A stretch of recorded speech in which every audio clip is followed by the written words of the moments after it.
Tá gravando? Ok, então, boa tarde, né, a todas e a todos.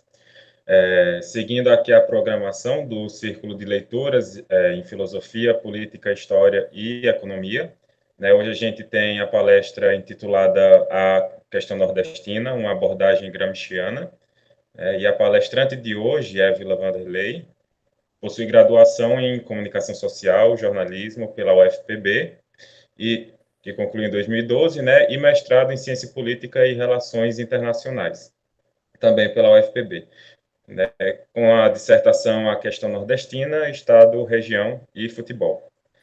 Évila vai ter 40 a 50 minutos de fala, né, as perguntas que vierem ao longo da apresentação vocês podem colocar no chat, que eu vou anotando tudo direitinho.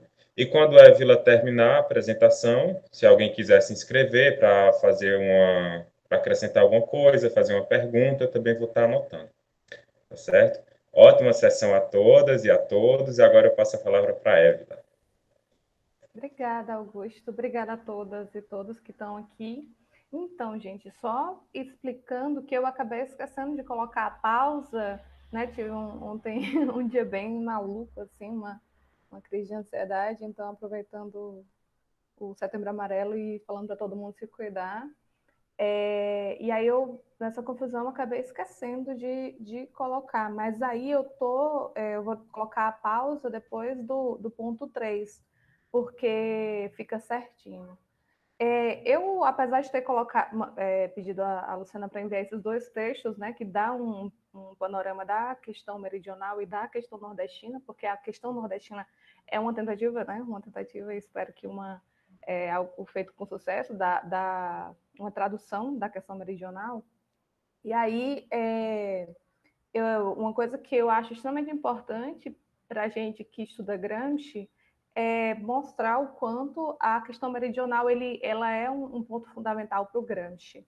É algo que eu já havia percebido na minha pesquisa, mas aí, por causa da Lu, eu fiz uma resenha de um livro recente, que é, não sei, deixa eu ver se vai dar para ver, mas é esse aqui do Fresso, que é Antônio Gramsci, Homem Filósofo. E nesse livro, que é uma biografia intelectual do Gramsci, dá para perceber ainda mais o que eu já, assim, tipo, eu percebia já isso de uma forma muito forte, mas agora, depois de ter lido esse livro, é que eu vi o quanto a questão meridional é muito central para o Gramsci. E aí, para poder situar o quanto a questão meridional é fundamental para o Gramsci, eu fiz um pequeno cronograma, assim, cronograma não, fiz uma cronologia de por que o Gramsci pensa tanto na questão meridional. E aí, para entender isso, tem que entender o Gramsci, né? E aí eu coloquei, né? Isso tá no roteiro, que ele nasce, né, em 1891, numa cidade chamada Alice, que é na província de Cagliari, na ilha da Sardenha, que é a parte mais pobre e subdesenvolvida da Itália. E aí, quando é em 1898, o pai do Gramsci é preso, e aí a mãe dele se transfere com os 7 filhos para Ghilarza, que é de onde onde a mãe dele nasceu, onde a família da família materna, de onde é a família materna. E aí Gramsci vai morar nessa cidade, e quando ele vai cursar o ensino médio, digamos, né, ele vai para a capital da Sardenha, e lá ele se aproxima do socialismo, graças ao irmão dele. E aí, em 1911, ele vai para Turim. Ele ganha uma bolsa de estudos, vai cursar filologia moderna na Faculdade de Filosofia e Letras na Universidade de Turim. E aí ele começa quando ele começa a sua militância mais ativa. E é interessante porque nesse momento, assim, o Gramsci ele vai como é que eu posso falar? O Gramsci ele vai unindo a sua preocupação recorrente com a questão da população sarda, que ele depois vai ampliar para a população meridional, ao mesmo tempo em que ele está estudando e compreendendo como é que funciona as questões materiais que levam aquela população a extrema miséria, entre outros problemas. Deixa eu só colocar aqui meu computador para carregar, que eu esqueci. Pronto. Aí, para poder situar melhor todo mundo, eu também coloquei alguns termos que a gente acaba usando para localizar, né? Já que a questão meridional ela também é uma questão territorial, então eu coloquei aí como é que a gente define como a Itália do Norte ou setentrional, que é a parte mais rica e industrializada da Itália. Ela fica, como diz, na parte mais norte, né? Itália ela é dividida em 5 regiões, mas a gente trata mais dessa parte, a parte norte como setentrional e a parte meridional, que é a parte sul, e as ilhas, né? A Itália insular, e que é uma região mais pobre e subdesenvolvida. E a região meridional também é chamada de mezzogiorno, né? Que é literalmente meio-dia. E aí, para fins sociais, políticos, econômicos, essa parte meridional da Itália. Então, como eu falei, a extrema pobreza da população da Sardenha, ele vai chamar a atenção do Gramsci desde muito cedo. Então, assim, você tem uma área muito voltada para a questão do pastoreio, e aí com a industrialização, principalmente do norte, a indústria de laticínios, essa parte vai ficar ainda mais pobre. E aí, para Gramsci, nos primeiros momentos, ele vai ficar refletindo muito sobre a questão sarda. E aí, por causa de uma experiência direta, ele vê essa miséria, ele vê a marginalização social daquela população. E eu trouxe até uma citação do Freso, né? Eu não tinha como colocar como material, porque ele não está falando basicamente da questão meridional, ele está disperso no livro, na trajetória do Gramsci, os momentos em que isso é mais forte para ele. Então, não dava para eu dizer assim, não, vamos pegar esse capítulo aqui da biografia do Gramsci. Mas tem um trecho que eu achei muito importante, que está no roteiro que eu coloquei, está na página 23, que é quando o Freso afirma que entre Gramsci e o grupo subalterno se desenvolveu uma relação orgânica de afinidade, não uma mera relação de representação intelectual. E isso, em grande parte, se deveu ao pano de fundo social e cultural, ao conhecimento pessoal das injustiças a que eram condenadas as massas de sem vozes de sua terra. Então, assim, a gente tem a trajetória do Gramsci pela Sardenha, de sair de uma parte mais de uma comuna menor para ir para a capital, em que você tem uma efervescência cultural e política maior, em que ele se aproxima do socialismo. Depois ele vai para Turim, que Gramsci chama de a Petrogrado italiana, por ser, naquele momento, a cidade mais industrializada da Itália, e você tem uma melhor, não melhor formação, mas uma maior organização dos operários naquele momento. Então, assim, toda essa trajetória política vai fazer com que Gramsci analise a relação de diferença entre o Sul e o Norte e perceba que, mais do que só uma questão econômica, havia também uma questão política e social que fazia com que camponeses do Sul e operários do Norte, além de tudo, tivesse um certo conflito entre eles. Eles não conseguiam se unir enquanto classe, porque se construiu uma ideia de que se o Sul era subdesenvolvido, se o Sul era atrasado, a culpa era dos próprios meridionais. E aí, para poder entrar na questão meridional, eu separei uns escritos do Gramsci pré-carcerários que ele está falando, ele está mostrando a sua preocupação com relação ao Sul, ao Sul e às ilhas, né? Então, em 1916, no jornal Il Grido del Popolo, né? Desculpa meu italiano, não é muito bom, tem um artigo chamado Sul e a Guerra, e aí ele vai começar a debater de uma forma mais concreta os problemas do Sul, né? E ele vai dizer que a unificação das regiões italianas sobre um mesmo regime centralizador teria trazido consequências desastrosas para o Mezzogiorno. Por que ele está falando isso? Acho que, como Lu já falou bastante de revolução passiva, e é bom vir depois de uma galera que já foi dando esse panorama da Itália, porque acho que todo mundo lembra, né? A Itália tinha diferentes reinos, e aí você tem a Revolução Burguesa que unifica, mas é uma revolução feita pelo alto. E essa revolução pelo alto, ela vai privilegiar o norte e ela vai ser desastrosa para o sul e para as ilhas. E aí o Gramsci está debatendo isso desde o começo. Quando ainda em 1916, no jornal já o Avante, num artigo chamado Clericais e Agrários, ele vai falar sobre um monopólio criado pela Primeira Guerra que vai inflacionar o preço de alguns produtos como o trigo, e através de uma política do governo para favorecer as camadas agrárias.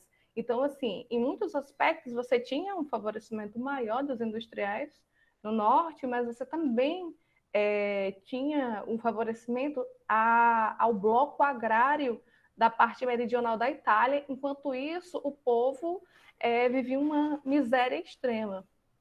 Aí, em 1920, ele vai escrever já no Lord Nino, um artigo chamado... Na verdade, ele vai escrever 2 artigos com o mesmo título, chamado Operários e Camponeses. E aí, nesse artigo, né, um em agosto de 19 e outro em janeiro de 20, ele vai falar que os operários fabris e os camponeses pobres são as 2 energias da revolução proletariada. Porque ele defendia que a produção industrial ela fosse controlada pelos operários organizados, assim como as empresas agrícolas e fazendas modernas elas fossem comandadas pelos operários agrícolas. E aí ele defendia uma solidariedade entre os 2 grupos de trabalhadores da Itália, porque havia, de fato, uma rivalidade. Enquanto os camponeses do Sul, os trabalhadores agrícolas do Sul, eles acreditavam de alguma forma que os operários do Norte tinham um certo privilégio, porque havia mais riqueza no Norte, os operários do Norte já achavam que os camponeses eram inferiores biologicamente, que eles eram incapazes de saírem daquela subalternidade. E aí, por último, eu trago o jornal La Unità, que ele é fundado pelo próprio Gramsci, né, quando ele assume a direção do Partido Comunista Italiano em 23, e aí ele publica no jornal um informe do Congresso do Partido Comunista Italiano, as teses de Lyon, que foi uma reunião que aconteceu em 23, tá um errinho aí, é em 23, não é 26 não. E aí que ele vai mostrar, né, naquele momento o partido tá dando uma guinada, porque ele é muito interessante, né, esse livro do Fresco que eu li, ele deu uma certa esclarecida em muitos pontos que eu tinha certas dúvidas. E aí, entre elas é que o Gramsci ele não funda o Partido Comunista Italiano, quem funda é o Amadeo Bordiga, e ele seguiu uma linha mais determinista, e com a aproximação do Gramsci a Lenin, o Gramsci ele mora um tempo em Moscou, e quando ele volta, depois de 1 ano e meio, ele começa a dirigir o partido.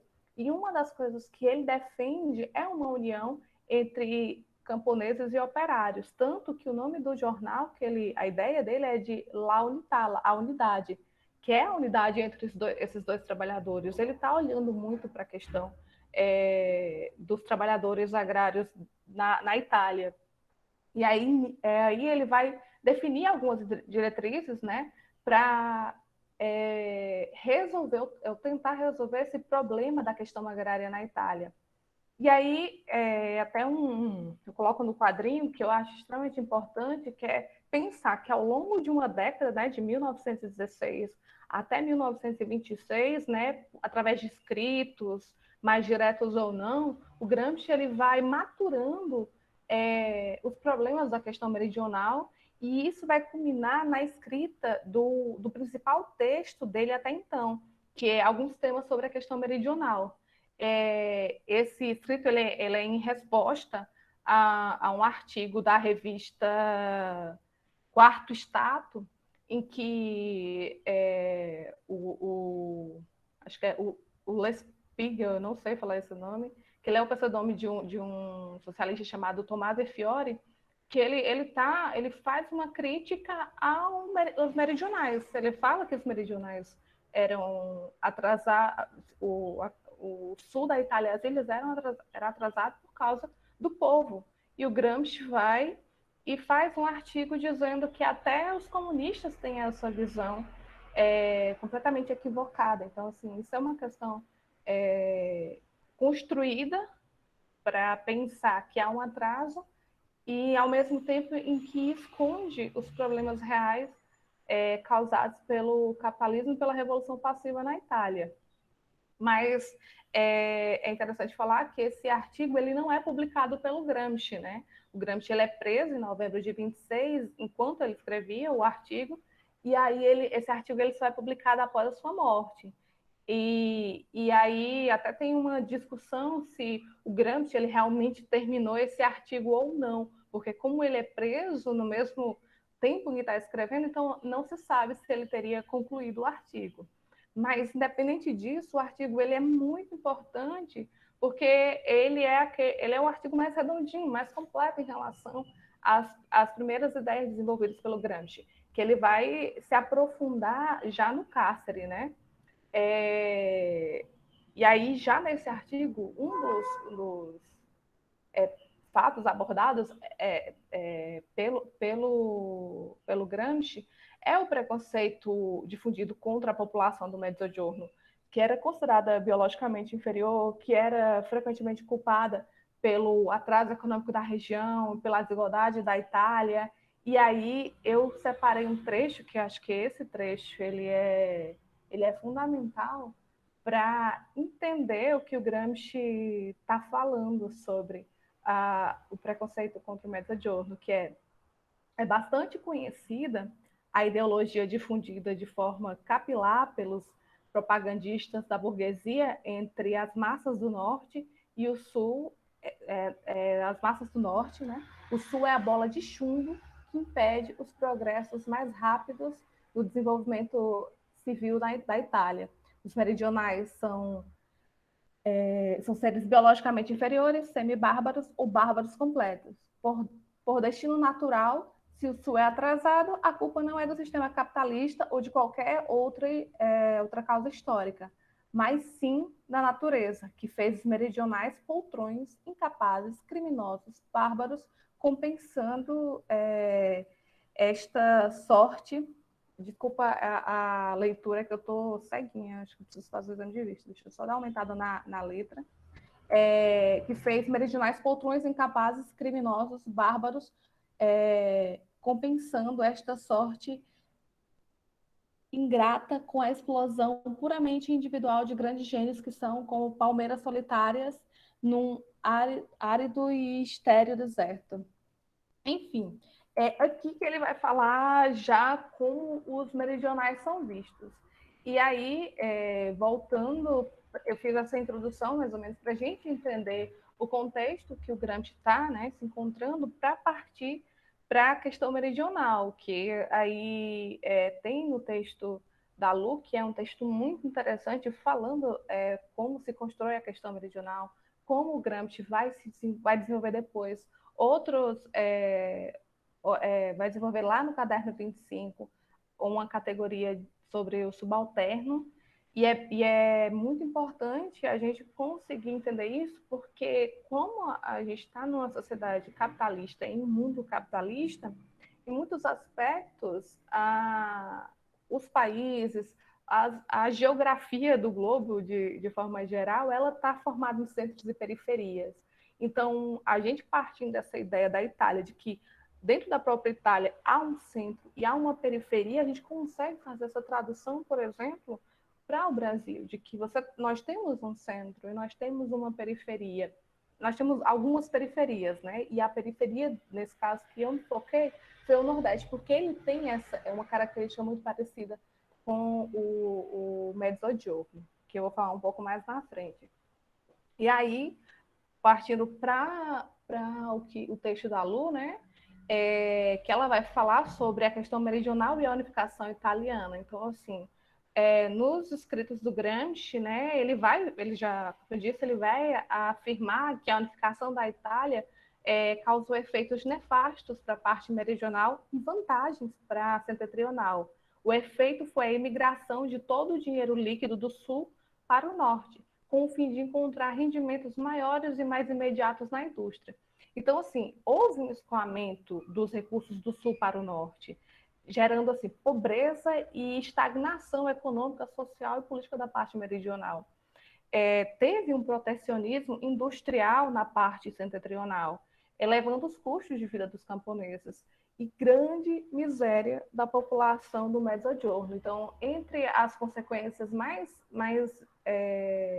visíveis daquele tempo, foi uma forte migração da população meridional. E eu vou, vez ou outra, tentar fazer essas comparações com o Nordeste, para a gente ir se situando, mas quando acontece a Revolução Passiva na Itália, que tem esse escoamento das riquezas para o Norte, um protecionismo industrial, até mesmo em relação a alguns produtos que eram produzidos no Norte para ser vendidos para o Sul, por exemplo. Então, assim, a miséria ela é tanta que a população ela começa a migrar tanto para o Norte como para outros países. Tanto que, eu vou dar um exemplo mais superficial, mas assim, a gente lembra que algumas novelas da Globo, por exemplo, você tem aquela forte imigração italiana. Acho que a gente tem um pouco desse imaginário. Mas essa população da italiana que migra, ela não é exatamente a de toda a Itália, ela é da Itália mais pobre. Quando a gente fala de êxodo rural, por exemplo, do Nordeste para o Sudeste, São Paulo, Rio de Janeiro, é muito parecido. Muita gente fala assim, mas houve um êxodo por causa das secas. Quando a gente vai se debruçar sobre o assunto, a gente percebe que não é exatamente por causa da seca, não é exatamente porque a região é atrasada, porque os nordestinos são incapazes de encontrar uma forma de sustento aqui. Você tem a migração de muitas formas forçadas. Então, assim, as causas, elas têm muito a ver com as relações econômicas que se desenvolvem na Itália, no Brasil, e quando a gente se debruça por diferentes realidades, a gente vai perceber que muitas migrações elas são forçadas pelaquela realidade que está se desenvolvendo naquele local. E aí, Gramsci, ele também, ele está escrevendo, é muito importante falar que Gramsci está escrevendo e vivendo num período de guerra, né? Então, ele, em alguns momentos, ele vai olhar e vai dizer assim, olha, o estado de monopólio criado pela guerra elevou o preço de produtos, principalmente o preço de grãos, e criou uma ilusão de que, ainda semeando na areia, seria possível ganhar sempre bastante, de modo que os produtores do Vale Padana, que é uma das regiões da Itália, que não semeavam na areia, mas nas férteis e irrigadas terras da Lombardia e da Emília, especialmente realizavam ganhos fabulosos que somente encontravam paralelo no sobrelucro da guerra dos industriais. Essa situação ela beneficiava mais os produtores rurais e industriais e era bastante desfavorável para as regiões mais pobres. Porque o que acontece?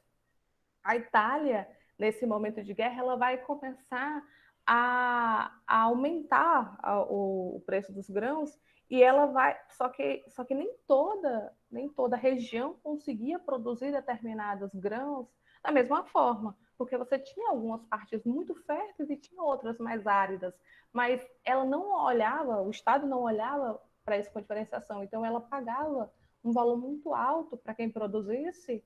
Então, quem aqui estava produzindo? A Lombardia, né, que ficava no norte. Enfim, só terminando essa primeira parte, aí eu vou dar uma pausa, até porque eu já estou há 25 minutos falando, e não cheguei no Nordeste ainda, Mas só para finalizar no ponto 3, que é fundamental dizer, né, e aí é uma coisa que Lu me alertava muito durante a minha própria dissertação, que a questão meridional, que a questão nordestina, ela também é uma questão territorial. Ela constrói uma oposição entre regiões. E eu vou falar mais na frente como isso culmina no regionalismo deslocado da questão de classe. Então, algumas vezes você põe numa arena um confronto entre norte e sul, entre nordestinos e sulistas. Por quê? Porque a questão ela passa a ser uma questão territorial e a oposição ela passa a ser de regiões. Então, a questão meridional ela tornou-se também uma questão territorial, porque na Itália se criou uma oposição entre norte e sul, que vai esconder a oposição entre capital e trabalho, né? Acho que a função da hegemonia nesse aspecto é sempre esconder a relação entre capital e trabalho.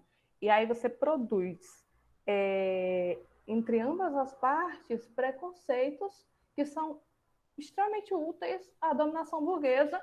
Então, as chances de uma união e uma organização política entre os trabalhadores, ela vai sendo cada vez mais difícil. Então, é muito importante que os meridionais e os setentrionais, eles se odeiem, os operários e camponeses, eles se odeiem, porque vai ser inviável uma união entre eles e uma possível emancipação. Como eu falei, né, o operário industrial,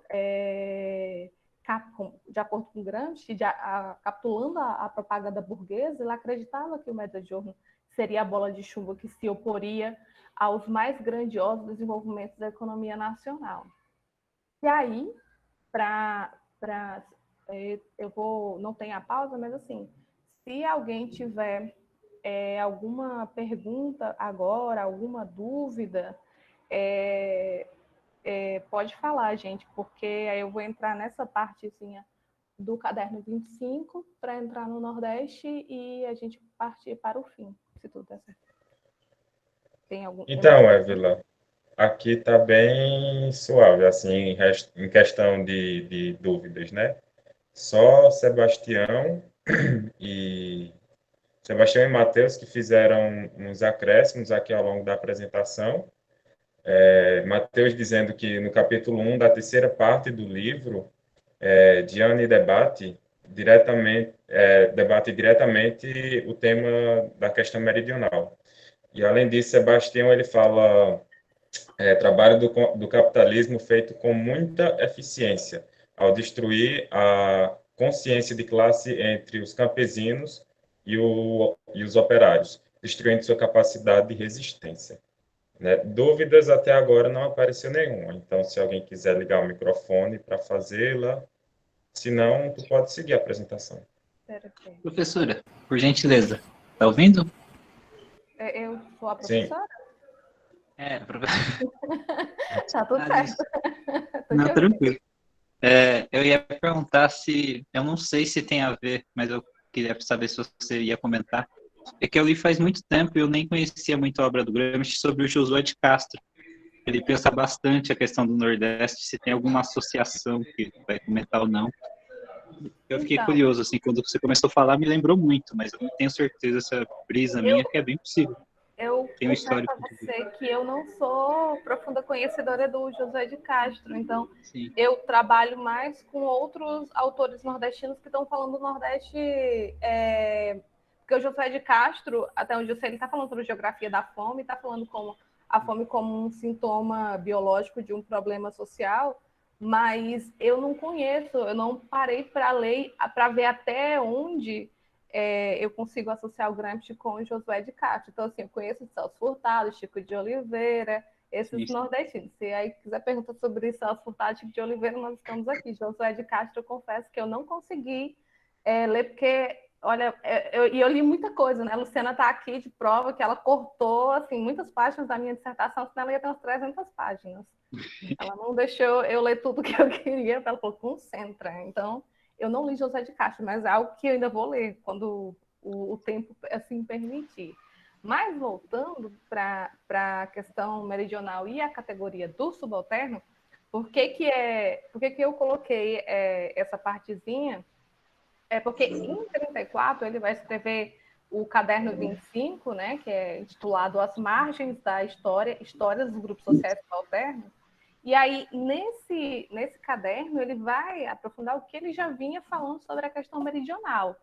E ele vai trazer uma categoria, vai discutir uma categoria própria, que é a dos grupos sociais subalternos.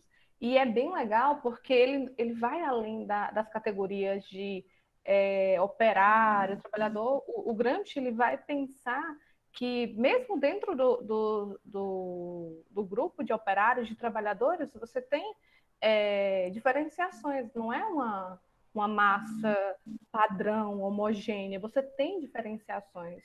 E o mais interessante é que o Gramsci ele vai pensar como se constitui a história desses grupos sociais subalternos. Por exemplo, ele aborda em vários aspectos desse caderno alguns grupos. Ele vai dando exemplo. Por exemplo, os escravos na Roma Antiga. Eles são grupos sociais subalternos que não têm uma história contada. A história deles ela é desagregada, ela é episódica. Você conhece uma revolta aqui e acolá dos escravos, mas você não tem as pessoas contando, ou não é que as pessoas não estejam contando, mas a gente não vai aprender na escola a história desses povos, né? De como foi que eles chegaram naquele ponto, por que eles estão sendo escravizados, etc. A gente vai, como fala, né, vai contar a história mais ou menos dos vencidos, dos vencedores, não dos vencidos. E aí a história dos grupos sociais subalternos é necessariamente desagregada e episódica. E assim, mesmo que exista uma tendência à unificação, mesmo que em termos provisórios, essa tendência é continuamente rompida pela iniciativa dos grupos dominantes. E aí, o que isso quer dizer, né? A gente tem alguns momentos, e aí eu vou trazer um pouco mais para a realidade do Brasil. Quando a gente estuda o período colonial, por exemplo, a gente conhece várias revoltas. A Balaiada, que é uma revolta que acontece no Maranhão, a revolta dos Mascates, os Malês, só que são episódios que são rebeliões que elas são episódicas e elas são geralmente massacradas. Então, assim, quando você tem um momento de rebelião das classes subalternas, dos grupos subalternos, eles não conseguem, como é que eu posso falar? Eles não conseguem evoluir para a emancipação. É algo que é sempre interrompida, há sempre uma iniciativa dos grupos dominantes de não permitir que isso aconteça. E aí o Gramsci ele vai falar, né? Eu coloquei até a situação do caderno assim, que é os grupos subalternos sofrem sempre a iniciativa dos grupos dominantes. Então, mesmo quando se rebelam e insurgem, sua vitória permanente rompe e não necessariamente a subordinação. Na realidade, mesmo quando parecem vitoriosos, os grupos subalternos estão apenas em estado de defesa, sob alerta. Por isso, todo traço de iniciativa autônoma por parte deve ser de valor inestimável para o historiador integral. E aí eu trago uma fala, né, uma afirmação da professora Luciana Aliaga, que ela fala que a categoria subalterno ela ainda é muito pouco estudada, principalmente se você for comparar com outros conceitos de Gramsci, como hegemonia, sociedade civil, revolução passiva, e ela é muito fundamental para a gente entender quem somos, onde estamos, por que estamos aqui, né?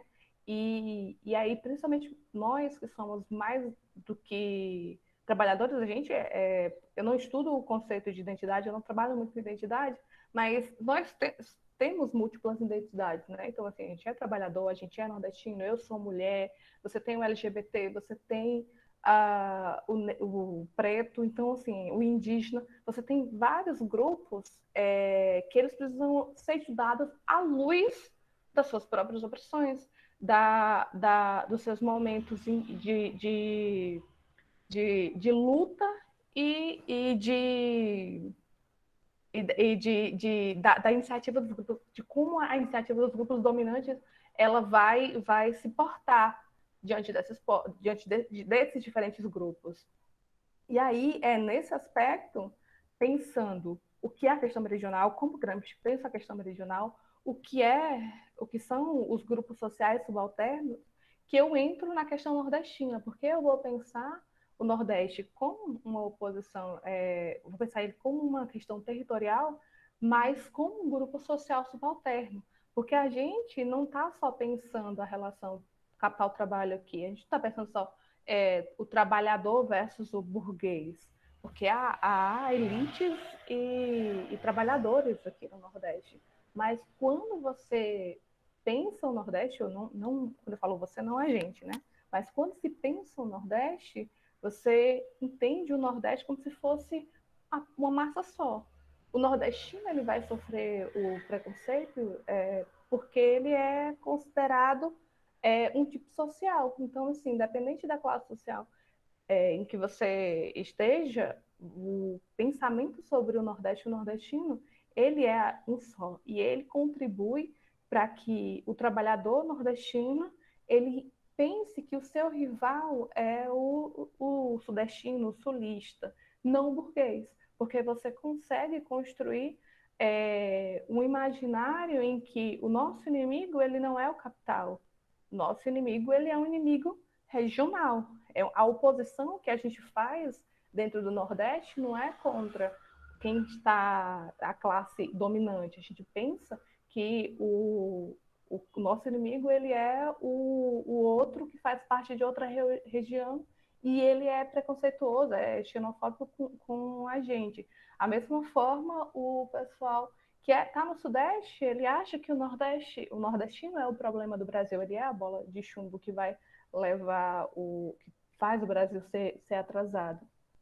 E aí, eu acho interessante falar dessa perspectiva de que Gramsci está lá pensando, né, que os problemas da fundação do Estado burguês italiano, mas a gente, a ter essa possibilidade de trazer ele para a nossa realidade, mostra o quanto o Gramsci ele é atual, mostra o quanto o Gramsci ele tem um universalismo no seu pensamento. E aí, o que é mais interessante é como a gente tem uma aproximação entre Itália e Brasil, entre Mezzogiorno e Nordeste. Lógico que separando que o desenvolvimento capitalista, econômico, social, político de cada região, mas assim você tem algumas aproximações.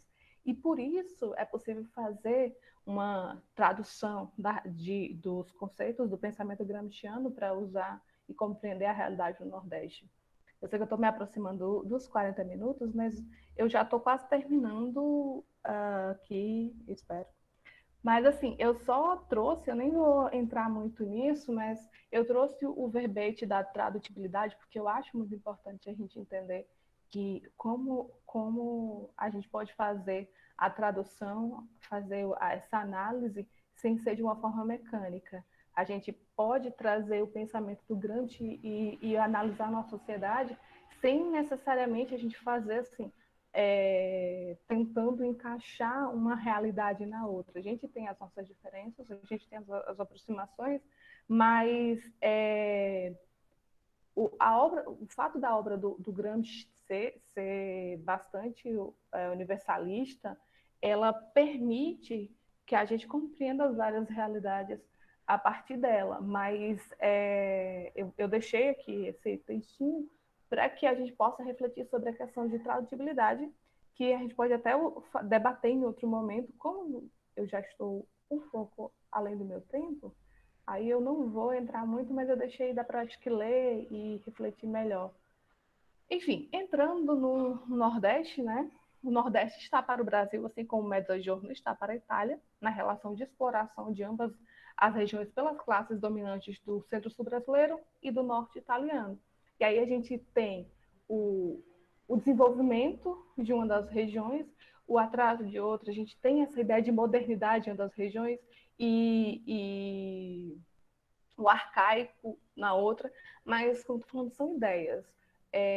Eu não trouxe aqui nos textos, mas dentro da minha dissertação, eu trabalho muito melhor com a relação entre o novo e o antigo, e como essa relação ela é uma relação de retroalimentação. No Brasil, o novo, ele sempre chega ligado ao antigo. Então, isso acontece tanto no Centro-Sul, como acontece no Nordeste. A gente tem as relações, lógico, e aí você tem níveis diferentes, mas a gente tem relação de pobreza e riqueza nas duas regiões. A gente tem relações de miséria e riqueza e fome. Um dos maiores bolsões de miséria, não só do Brasil, da América Latina, está em São Paulo, mas lá também é o centro financeiro, é a parte mais rica. Então, essa relação ela é sempre de dualidade. Só que a gente construiu, através dos tempos, em que a fome é algo do Nordeste, a miséria é algo do Nordeste. O Nordeste ele foi visto por muito tempo como uma região problema. Então, assim, isso é uma constituição do imaginário, que ele é feita para que você não perceba quais são as contradições de classe e que o capitalismo leva ou traz, né, para o Brasil. E aí, como eu vou tentando seguir os tópicos para ir mais rápido, tanto na Itália como no Brasil, né, o crescimento desigual das regiões, ele sempre foi atribuído a um contexto mais regional. Então, assim, no caso específico do Nordeste, a gente costumou assim, ouvir a vida inteira que o problema era que é a seca,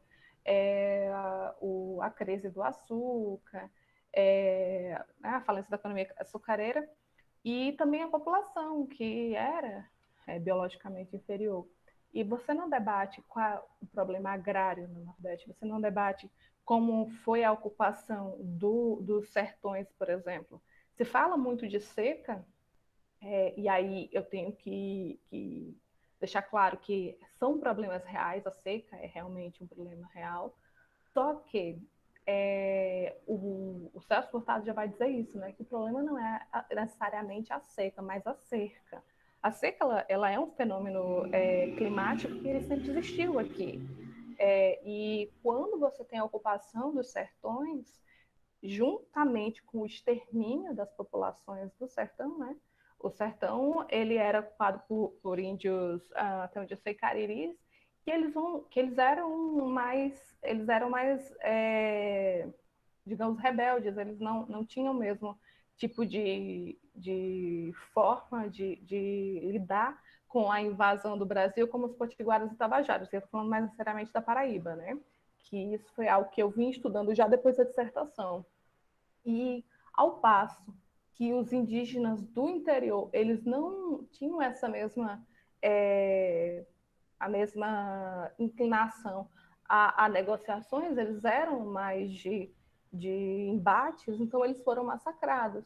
Então, essa população, ela conhecia mais da questão da seca, elas migravam, às vezes, em momentos de muita seca. Tem relatos que eu coloquei até na minha própria dissertação, que eles migravam em momentos de seca para o litoral. Só que, quando eles são exterminados, você não tem o conhecimento, você não passa o conhecimento de como lidar com a seca. Ao mesmo tempo em que você tem uma entrada muito forte de populações no sertão. Tem um autor, agora não lembro o nome, que ele fala que o sertão nordestino ele é a área semiárida mais ocupada do mundo. E a ocupação dele vai além dos limites que dá para uma sobrevivência mais tranquila. E aí você tem, isso estou citando, né, porque é muito complicado nesse momento, desse tempo, eu abarcar todas as questões materiais que elas fazem com que o Nordeste tenha tantos problemas, né, desde a questão da economia, do declínio da economia açucareira, para passar para a economia algodoeira e pecuária. Então, assim, você tem vários problemas que eles transformam o Nordeste no que ele é, e são problemas muito parecidos também com a questão, com os problemas da Itália Meridional, e a gente não consegue observar esses problemas porque eles são velados para poder a gente olhar para o que a hegemonia ele vai construir em torno do que a classe dominante vai construir, vai pensar quais são os problemas que eles querem que a gente acredite que seja, né? Estou tentando ser mais clara, não sei se estou conseguindo, mas voltando para o roteiro, tem um ponto só para deixar claro que é algumas questões como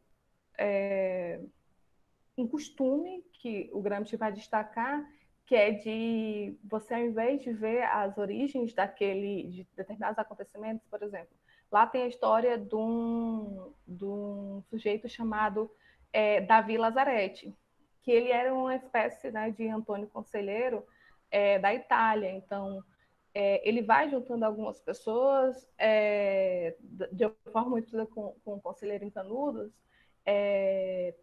porque você tem esse problema de miséria muito forte e algumas pessoas vão acreditando meio que no messianismo do Lazarete. E aí, quando o Gramsci está falando sobre o Lazarete, ele vai dizer que as pessoas que estudaram esse fenômeno até então, elas estavam muito preocupados mais com olhar para o Lazarete, dizer que era uma questão religiosa, mas ele não estava pensando o que causa, digamos, aquele problema de que as pessoas vão seguir determinado líder religioso ou não, as pessoas vão se aglomerar em uma determinada região ou não. Ele vai isolar o protagonista e fazer uma biografia patológica, tipo, é o louco que vai ser... Évila, Oi.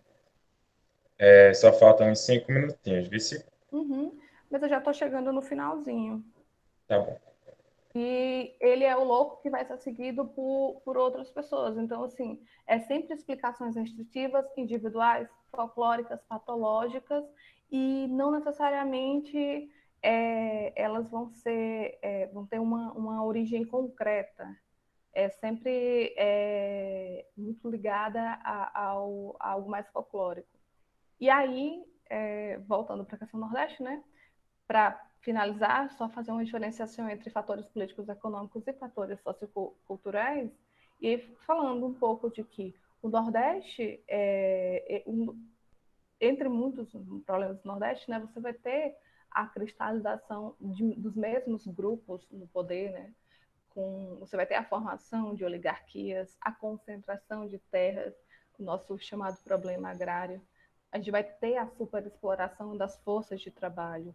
A gente vai ter problemas que tipo, atingem o Brasil como um todo. A gente tem que lembrar que o Brasil é um país de da periferia do capitalismo e tem uma economia dependente. Então, da mesma forma que os países de fora, eles exploram o Brasil como de uma forma bem predatória, né? O Sul, o Sudeste, ele é explorado de uma forma predatória. Então, no Nordeste, isso também vai acontecer. A gente vai ter uma exploração do Centro-Sul, a gente vai ter uma exploração de fora do Brasil, porque o fato do Brasil ser um país de capitalismo dependente, isso vai atingir também o Nordeste.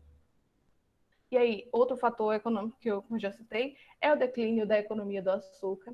E aí, junto com isso, a gente tem a ascensão do café e tem um privilegiamento da economia do café. E isso faz com que haja uma concentração de capital e industrialização do Sudeste. Então, assim,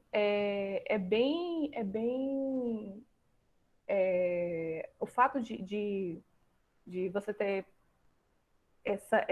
esses fatores econômicos que vão declinando no Nordeste ao mesmo tempo que vai tendo uma ascensão no Sudeste, já é algo que faz a gente pensar o porquê que o Nordeste tem esses problemas econômicos.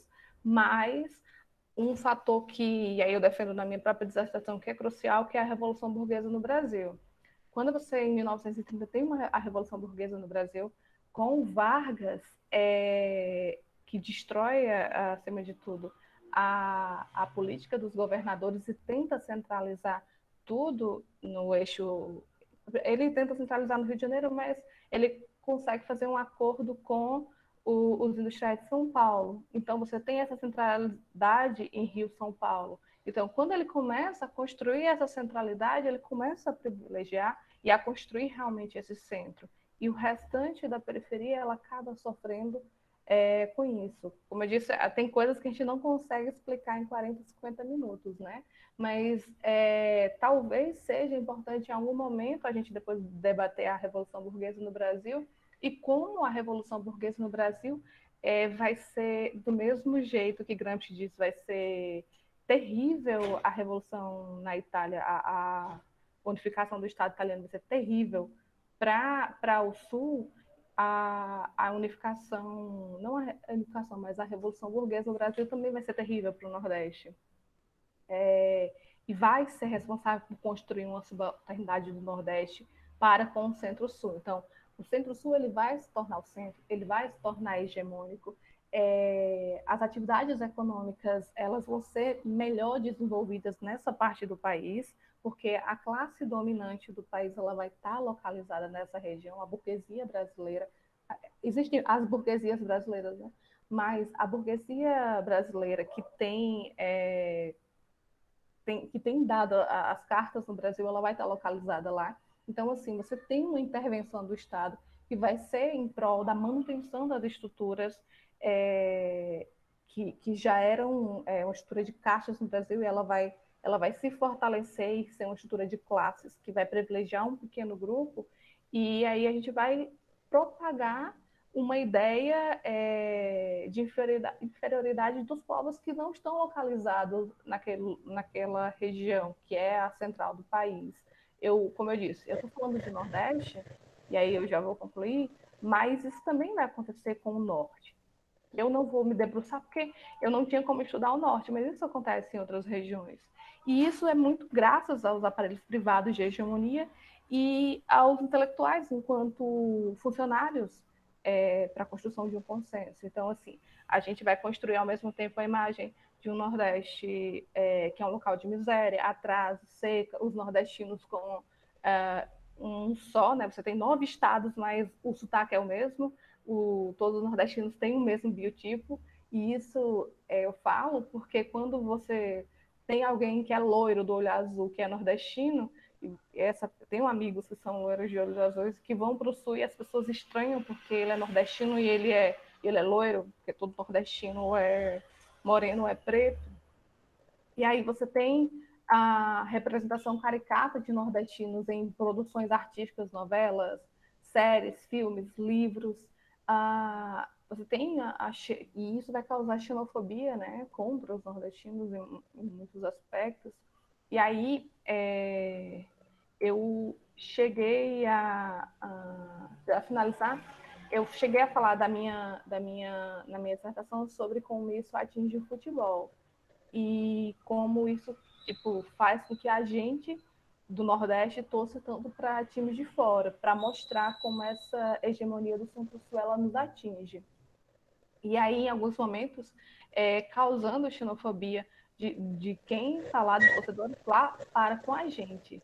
E em contrapartida, cresceu-se aqui um regionalismo, né? Essa coisa de orgulho de ser nordestino, que foi o ponto de partida para eu querer pesquisar Nordeste.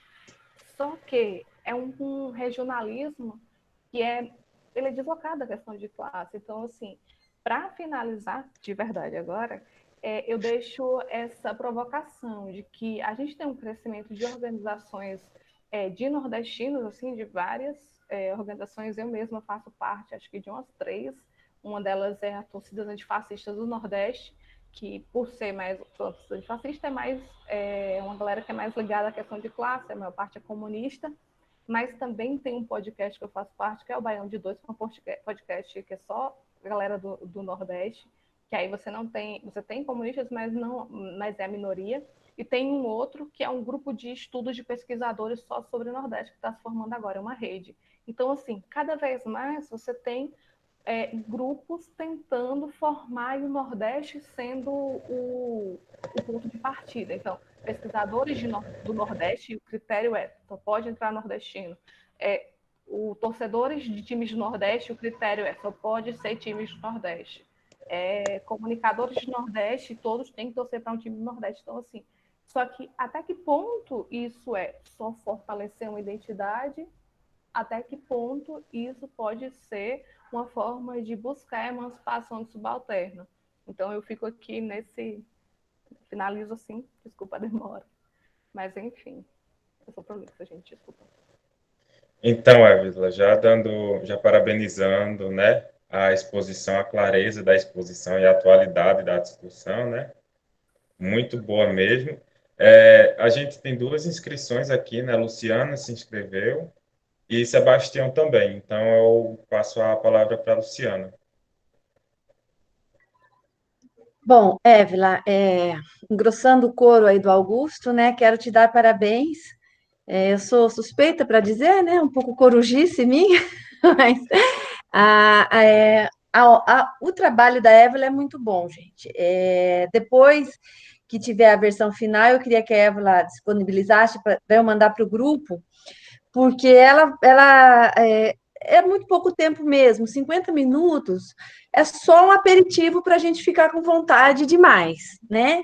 Então, aí, Évila, eu estou aqui fazendo essa intervenção, pedindo para você destacar outros pontos aqui, trazer outros pontos aqui para a discussão, que eu acho que você trabalha na sua dissertação, fica muito interessante, que é a discussão que se faz entre cultura de massa e cultura popular, né? Porque ela vai discutir o futebol como cultura de massa, né? E o futebol e também como expressão da cultura popular, né? Então, como é que é essa coisa? E o papel dos intelectuais na construção do Nordeste, que até a gente está escrevendo um artigo junto, eu e a Évila, a ideia da Évila, né? De pensar especificamente como alguns intelectuais constroem o Nordeste. Essa é uma ideia muito interessante, porque o Nordeste, como ela já falou, é tomado como uma unidade homóloga, homogênea, né? Ou seja, os estados do Sul, Centro-Sul, você tem São Paulo, Rio de Janeiro, aqui é o Nordeste, né? E essa ideia, essa hegemonia do Centro-Sul, ela se expressa justamente nessa distorção que tem a visão a partir do Centro-Sul, de que o Centro-Sul é o Brasil, né? Que de quando se fala em São Paulo, se está falando do Brasil. E quando se fala do Nordeste, é só do Nordeste, né? Muito interessante, eu via isso muito quando eu estudava o MST, que os pesquisadores da Unicamp, né, onde eu estudava, lá de São Paulo, eles diziam, vou estudar o MST no Brasil. Aí você ia ver aonde ela ia fazer a pesquisa de campo, só em São Paulo. Então, assim, o São Paulo é o Brasil e o Nordeste é o Nordeste. Então, é uma distorção do olhar que aponta para essa hegemonia, né? Por outro lado, alguns autores que quiseram defender o Nordeste, né, quiseram dizer, não, valorizar o Nordeste, como a Évila mostra muito bem na dissertação dela, né, Gilberto Freire e Durval Muniz, quiseram, não, defender o Nordeste, vamos valorizar o Nordeste, eles contribuíram muito mais para construir, para criar uma unidade abstrata, uma perspectiva abstrata do que é a região, né? E para reforçar o preconceito, né? Ao invés de realmente fazer uma análise histórico-crítica que faça esse desenvolvimento que a Évila propõe fazer na dissertação, que é como concretamente o desenvolvimento do Brasil, a partir, né, de uma revolução passiva, ele tem um impacto do desenvolvimento desigual regional e da formação de uma periferia da periferia, de uma dependência interna, né, que é isso que ela... Então, os intelectuais, mesmo aqueles que tentaram defender o Nordeste, contribuíram muitas vezes para o contrário, né? Então, Évila, se você puder falar um pouquinho desses intelectuais, rapidamente, telegraficamente, é claro que a gente não consegue, mas é isso. Eu falo agora, Augusto, e depois você parte para outra? O que você acha melhor? Você quer falar agora ou quer... Como o Lu fez 2 perguntas, eu vou falar logo dos intelectuais, porque já aproveitar o gancho, né? É muito interessante isso, porque eu faço logo uma alusão com Gramsci, né? Por isso que eu trouxe aquela parte dizendo o que o Freire fala do Gramsci, dessa ligação dele com os grupos subalternos, né? O Gramsci, ele começa, né? Ele tinha uma família de classe média baixa e depois a situação piora com a prisão do pai dele. Mas o tempo todo o Gramsci está olhando para aquela situação dos condenados da sua terra, né? E dizendo, olha, tem um problema muito sério aqui. Quando a gente parte para o Brasil e fala principalmente de Gilberto Freire e Durval, a gente está falando de dois intelectuais que eles não têm uma relação, eles não são intelectuais da classe mais menos abaixada, né? Pelo contrário, o Gilberto Freire era um cara... Eu coloco ele como um intelectual tradicional na dissertação, mas ele era um cara totalmente ligado às elites açucareiras do Nordeste. Então, ele está ali pensando o Nordeste, mas o Nordeste daquela classe. Ele quer difundir os valores daquela classe dele. Então, quando ele...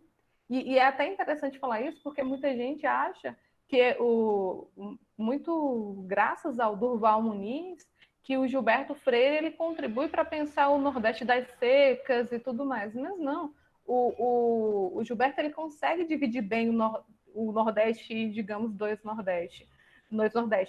Mas ele tá de alguma forma no livro dele, Nordeste, estereotipando algumas coisas.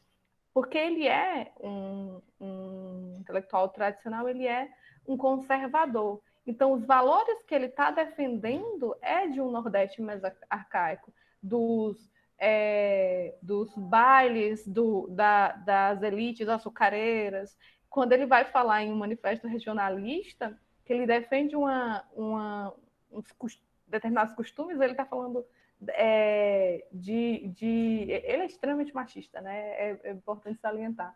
E aí ele está falando de que hoje as meninas não vão mais para a missa, não usam determinadas roupas, elas não fazem determinados doces. Então, assim, ele vai construindo o Nordeste do início, acho que, da vida dele, e ele quer propagar esse Nordeste. E quando ele fala assim, vamos fazer um movimento regionalista, unir nordestinos de diferentes locais e construir esse Nordeste único. O Nordeste, para ele, tem que ser único. O Nordeste, para ele, ele tem uma liga regionalista, né? Ele consegue ainda criar um manifesto regionalista, ele quer trazer, ele tem uma ideia de unificar a região. Então, ele não propaga a ideia de Nordeste das secas, mas ele propaga a ideia de Nordeste homogêneo. Para ele, como o Sul começava a se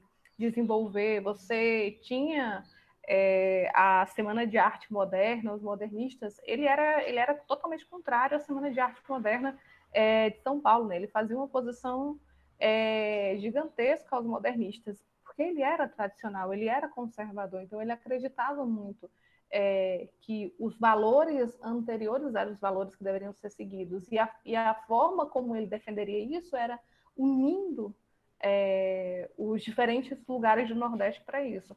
Já o Durval, eu acho mais problemático até, porque o Durval ele comete alguns erros em relação à leitura que ele faz do próprio Gilberto Freire, mas assim, eu tenho algumas ressalvas com o Durval, porque ele é inclusive anticomunista na sua dissertação, né? Ele diz que a leitura marxista ela corrobora para uma visão de coitadismo do Nordeste. Então, segundo ele, essa forma de ver o Nordeste vem a partir da elite. A elite que construiu o Nordeste para poder disputar com a burguesia do Centro-Sul. O que ele não está completamente errado, né? Porque o Gilberto Freire, em alguns termos, ele tenta fazer isso. Mas ele disse que existe um vitimismo e um coitadismo no Nordeste, porque ele, dentro do Nordeste em que ele vive, né? A gente tem vários Nordestes, mas dentro do Nordeste em que ele vive, ele não consegue ver as relações de classe. Então, segundo ele, se a gente dissolver o termo Nordeste, a gente vai resolver o problema. Então, assim, basicamente não existe relações de classe no Nordeste para o Durval, não existe exploração dos trabalhadores nordestinos, não existe uma dominação do Centro-Sul para com o Nordeste. O que existe é uma construção imagético-discursiva que tem na mídia. Então, a mídia meio que construiu uma imagem do Nordeste e ele nega, em alguns aspectos, a coisas que existem no Nordeste. Então, ele contribui de uma forma decisiva para que, não só para a construção do Nordeste, mas que o Nordeste ele seja visto como algo que não tem problemas de classe. E aí eu acho que esse é um dos maiores malefícios do Durval. Então, assim, a exploração, a seca, a fome, ela existe, mas ela é uma construção imagético-discursiva que não é bem assim e que não existe uma exploração, é mais um vitimismo, um coitadismo. E isso é muito problemático.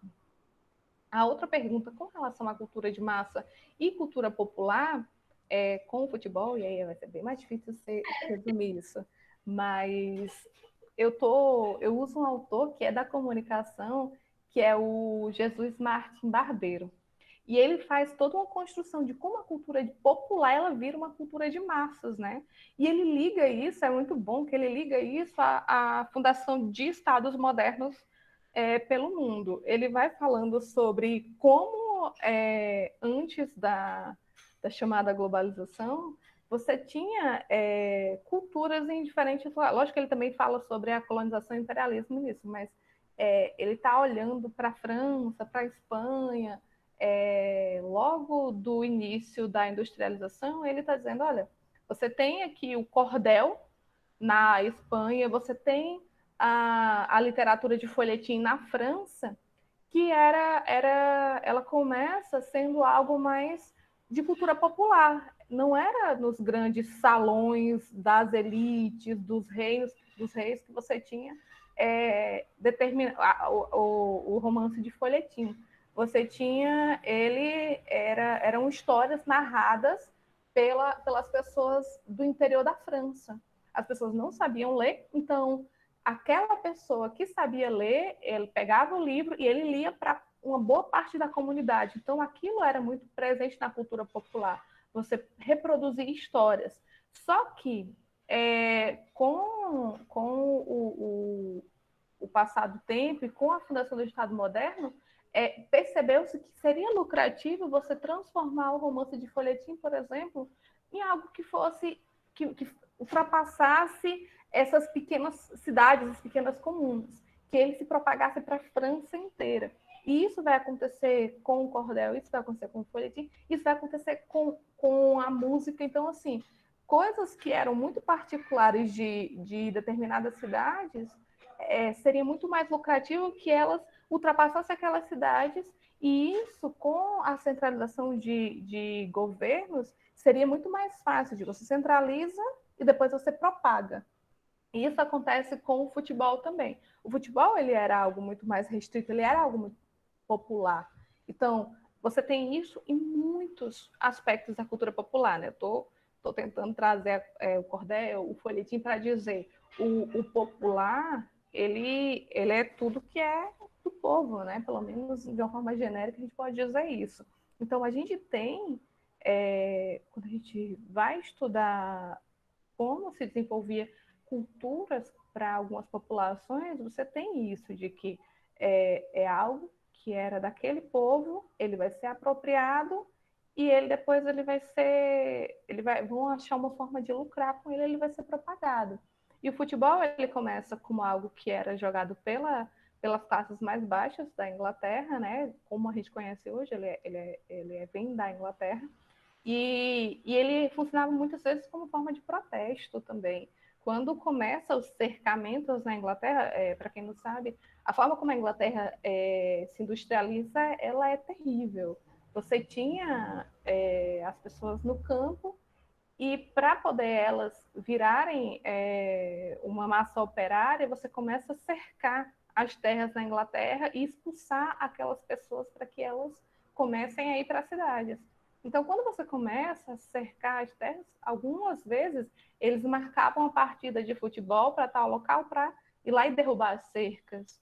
E como o futebol ele virou, em alguns momentos, esse esporte que gerava protesto, ou então era considerado perigoso, ou ele tomava um tempo que era para o trabalhador estar trabalhando, ele trabalhava 16 horas, então o futebol desvirtuava isso. Aí ele é proibido na Inglaterra.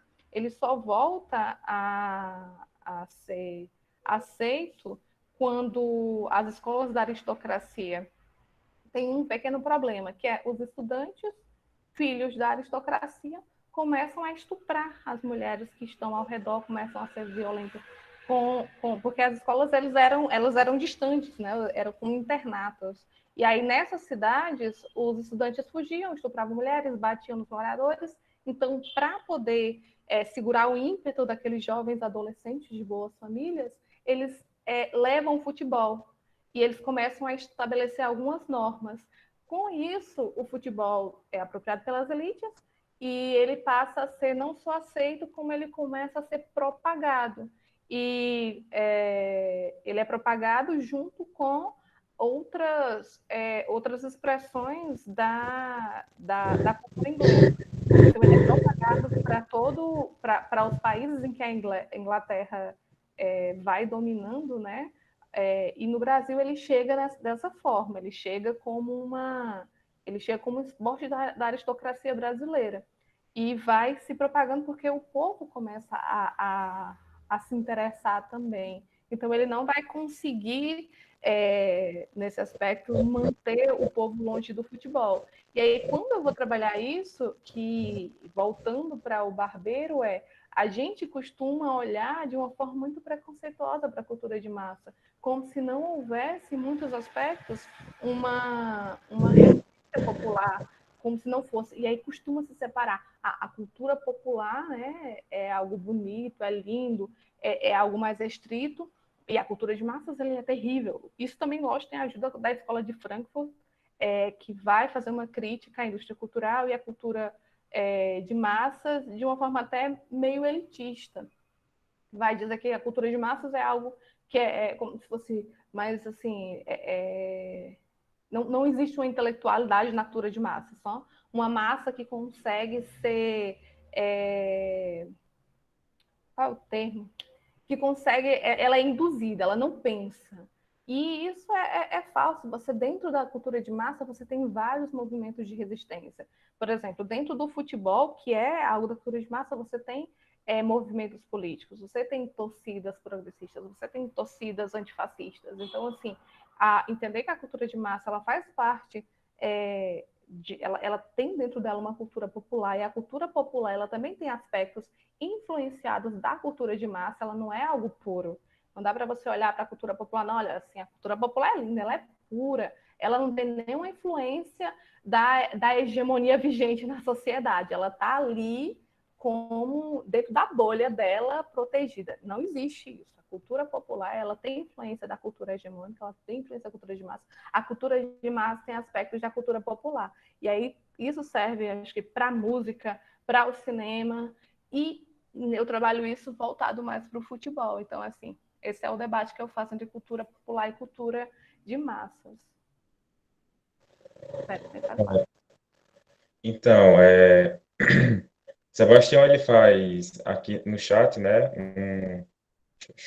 Deixa eu achar aqui, pronto. Ele faz um comentário, né? Que a pobreza, sobre a pobreza como realidade, acho que eu vou falar daqui a Gente, tá chiando, eu já. não consigo ouvir.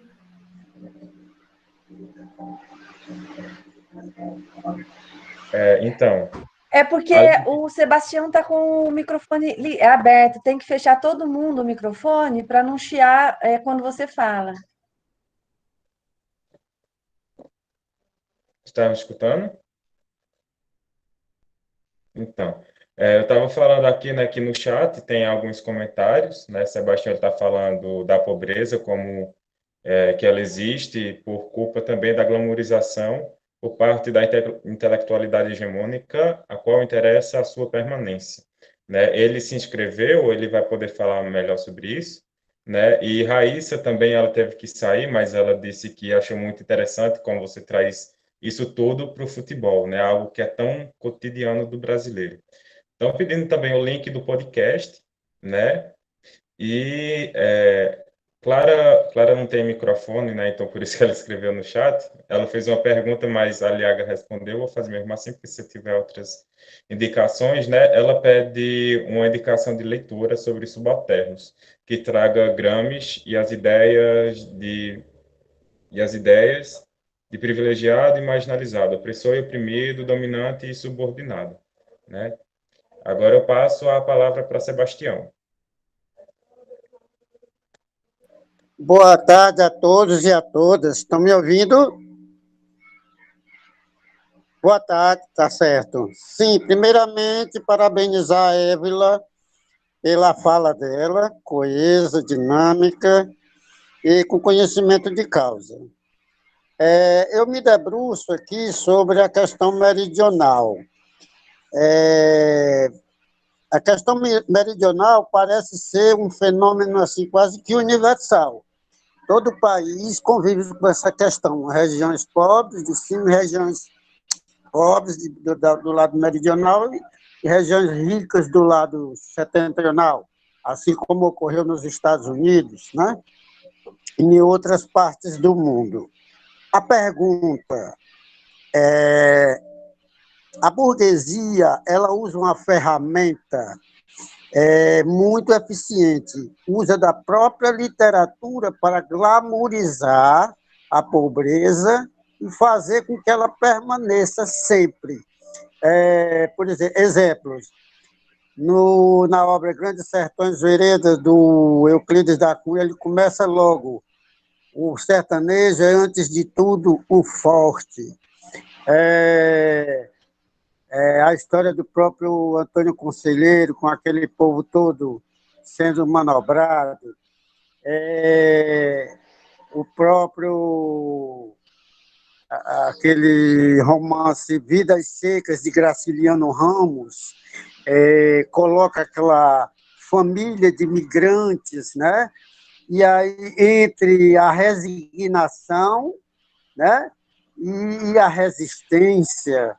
Então, é um tipo de instrumento, de ferramenta que a burguesia, ou os dominantes, os hegemônicos, usam para que esse tipo de realidade sempre permaneça, e eles permaneçam sempre na parte hegemônica. Agora a pergunta: como foi que Gramsci resolveu essa questão de sair dessa situação de meridionalidade, né?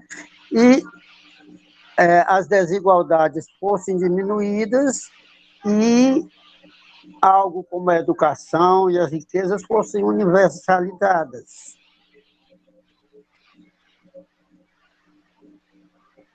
Vamos lá.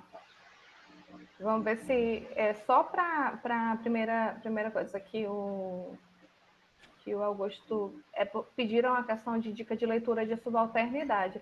Acho que eu posso colocar depois no grupo, acho que Lu também tem, ela também estuda subalternidade, a gente pode colocar. Além do caderno 25, não sei, os cadernos você compartilhou, Lu, no Drive, porque o caderno 25 eu acho até um dos cadernos mais fáceis do Gramsci, assim, não sei se é, porque eu acho tão difícil. Então lá.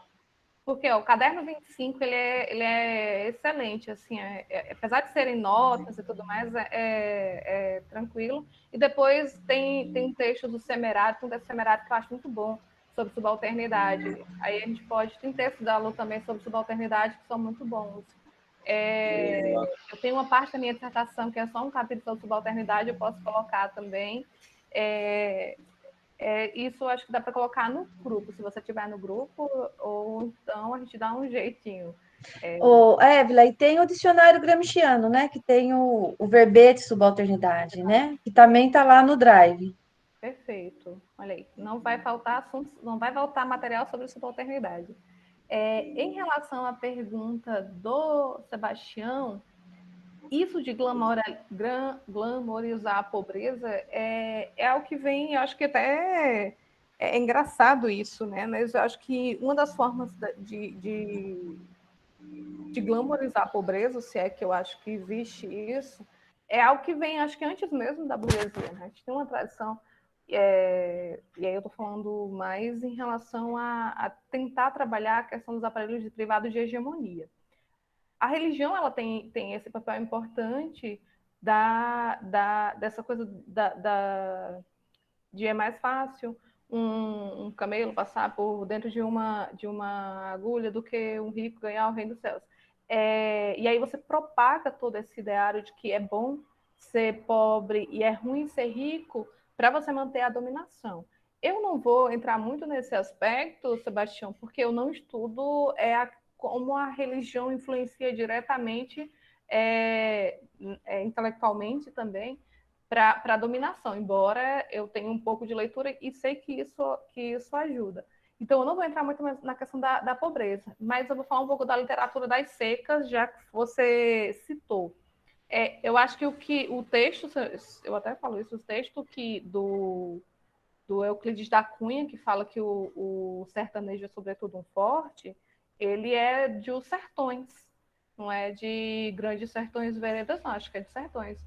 E aí é importante a gente fazer até mesmo uma diferença. Eu falei sertões, não falei sertões de veredas, não. Acho que você falou grandes sertões veredas, que eu anotei aqui.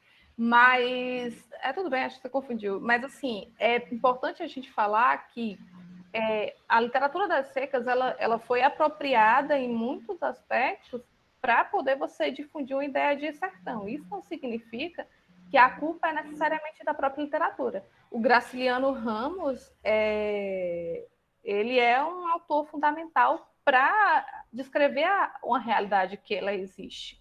Então, a gente tem uma onda de escritos sobre o que está acontecendo no Nordeste por nordestinos, que ele vai ser apropriado para construir uma imagem de Nordeste. Mas, como eu disse, quando a gente vai se debruçar sobre qualquer assunto que ele seja apropriado, a gente não pode deixar de lembrar que aquela realidade ela existe. Ela existe, ela precisa ser analisada pelos fatores concretos, mas a literatura, em muitos aspectos, ela faz essa denúncia. Então, quando você está relatando a vida de um retirante, a vida de quem está sofrendo por aqueles males, lógico que nem sempre eles vão chegar e vão dizer, olha, estou sofrendo por esses males porque você tem um bloco agrário aqui que expulsa eles de suas terras. Outras vezes você tem. Mas não dá para acho que, culpar diretamente alguns escritores e falar que todos eles são intelectuais orgânicos da burguesia. Eu sempre falo, a gente precisa olhar casa a casa de cada escritor, de cada livro, e se ele realmente ele serve como denúncia, ele serve como um intelectual orgânico, aquele intelectual orgânico que valores ele defende, que classe ele está ligado. Então, assim, eu acho que quando a gente for analisar essa literatura, a gente precisa ver também citar o autor, porque, se eu não me engano, o Graciliano ele era comunista. Mas, enfim, eu estudei mais como a literatura das secas ela é apropriada mais do que livro a livro e autor a autor. Com relação à pergunta que você falou sobre sair da questão de meridionalidade, acho que foi isso que você fala. O Gramsci ele está muito preocupado com a revolução na Itália, né? Das maiores decepções do Gramsci é o Biênio Rosso ter sido apassivado pelo o seu próprio Partido Socialista e os sindicatos. Você tem um momento na Itália, em 1919 e 1920, que a Itália era um barril de pólvora. As pessoas tinham acabado de sair da guerra, então alguns ainda estavam armados. Você tinha uma organização dos operários como nunca antes havia assim, se visto, né? Eles tinham os conselhos de fábrica, eles se organizavam, eles faziam greve em toda a Itália. Você tinha uma união muito forte de diferentes classes. Tem uma parte interessante que a Itália, na época, porque tinha havido a Revolução Russa, queria mandar soldados para lutar contra o Exército Vermelho, e você tem uma greve dos ferroviários e eles não vão, uma greve para não ir, que o Fresno vai falar isso no livro, e isso é muito interessante, você tem toda a classe trabalhadora unida para conseguir. Na época você tinha muitas reivindicações, mas o Gramsci ele pensava numa revolução na Itália, assim como aconteceu na Rússia. E aí essa revolução ela é contida, né, pelos próprios sindicatos, como eu disse, pelo Partido Socialista, que o Gramsci fazia parte, e isso causa nele uma grande decepção, e aí ele vai pensar o que deu errado e como construir, por que na Itália, a Itália como é e como se construir.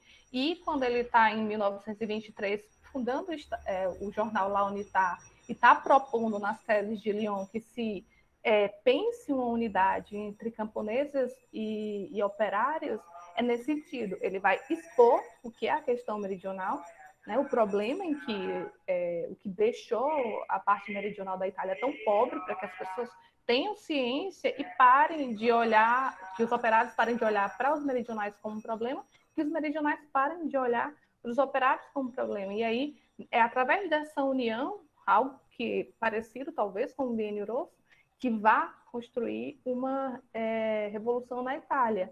Para o Gramsci não há uma solução que não seja uma revolução socialista, né? Então você não vai superar a subalternidade, como ele fala, sem uma vitória permanente. Só a vitória permanente pode acabar e não imediatamente com a subordinação.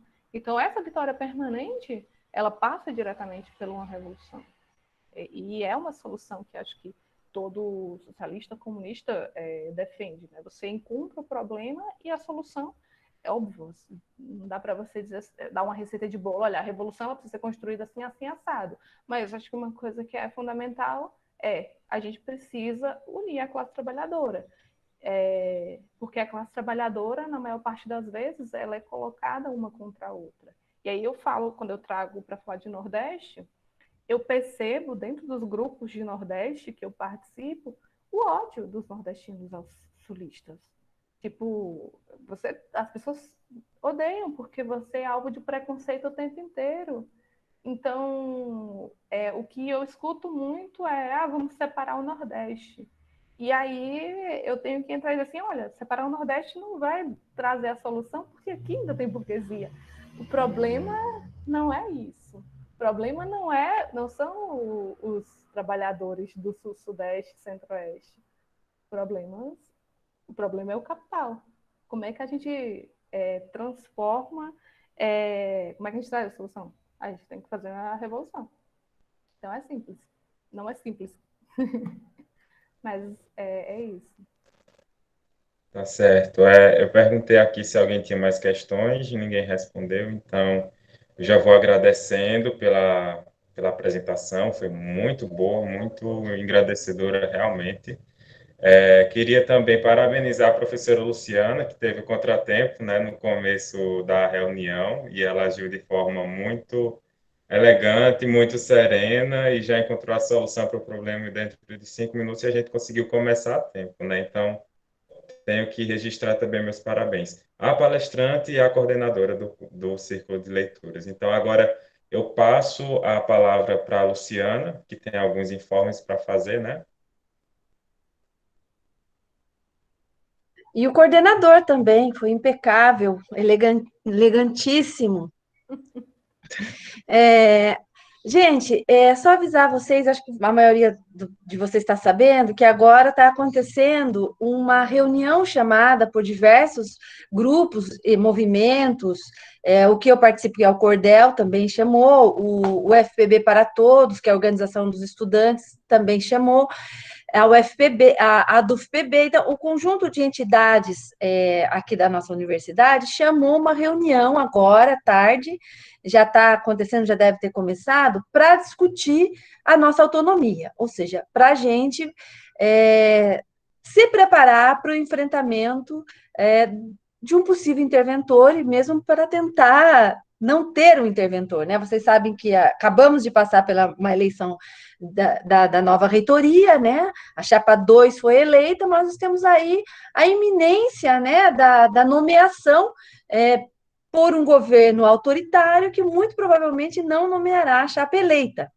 Então, vai acontecer agora essa reunião que é para a constituição de um fórum em favor da autonomia universitária. Eu coloquei o link lá no nosso grupo do WhatsApp, e aí, se alguém puder colocar o link aqui, se alguém tiver mais...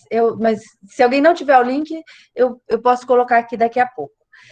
E chamar vocês para a próxima semana, não vamos mais divulgar o link com antecedência, o link vai ser divulgado no nosso grupo do Zap e por e-mail, pelo e-mail do SIGA no dia da reunião, para a gente evitar a invasão que aconteceu hoje, né? E na semana que vem, a gente vai, então, contar com a exposição do Tiago Lira, que está aqui com a gente agora, que o Tiago Lira é doutorando aqui pela UFPB, doutorando em filosofia, inclusive segunda-feira ele vai enfrentar a banca de qualificação, né, Tiago? Já está se preparando para chamuscar, e ele vai discutir ideologia e filosofia nos cadernos do cárcere. Então, como ele colocou aqui no chat, né, ele vai tratar de religião, a relação entre religião e ideologia, né? Então, é um tema muito de interesse central aqui para a gente. Então, convidar todo mundo que está aqui, né, todo mundo que já é do grupo, para estar presente. Quem não puder, as nossas reuniões sempre ficam lá no nosso canal do Círculo de Leituras, né? Então, vocês podem ver depois. E agradecer muito, muito a... Riviane, desculpa, eu falei para semana que vem, né? Obrigada, Riviane. É dia 8. O Tiago é dia 8. O Tiago inverteu com a Fernanda naquela ordem que a gente tinha divulgado no início. Então, vai ser o Tiago dia 8 de outubro e a Fernanda dia 22 de outubro, tá? Obrigada, Riviane. Então, é dia 8, não é semana que vem, é daqui a 15 dias. E no mais, agradecer a todo mundo, agradecer muito a Évila, dizer que gostei muito da exposição, né? E da pesquisadora que você se tornou, né? Então, tem chão aí ainda para a gente caminhar. Agradecer a coordenação do Augusto e todos que compareceram aqui hoje. Um grande beijo e quem puder entrar na outra reunião, vai ser muito bom. Tá? Tchau, gente. Tchau, vamos lá para outra reunião.